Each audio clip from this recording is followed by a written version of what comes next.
पुणे शहरातील वाढते गुन्हेगारी दिवसेंदिवस चिंतेचा विषय ठरत आहे। पुण्यात खून, मारामाऱ्या, हल्ल्यासारख्या घटना वारंवार समोर येत आहेत। अशातच नातेवाईकांनी प्रेमाला विरोध केल्याने प्रेयसीचा खून करून तरुणाने आत्महत्या केल्याची घटना पुण्यामध्ये घडली। पुण्यातील हडपसर भागात घडलेल्या या घटनेने परिसरात खळबळ उडाली आहे।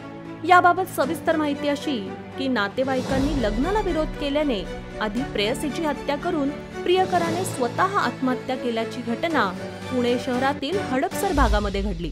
मोनिका कैलास खंडारे असं खून झालेल्या तरुणीचं नाव असून आकाश अरुण खंडारे असं आत्महत्या केलेल्या तरुणाचं नाव आहे।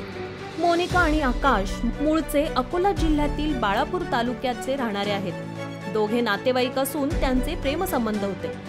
मोनिका आणि आकाशच्या प्रेमसंबंधाला कुटुंबियांचा विरोध होता। आकाश शेती करायचा तर मोनिका नोकरी करत होती। दोघेही गावाहून पुण्याला पळून आले होते।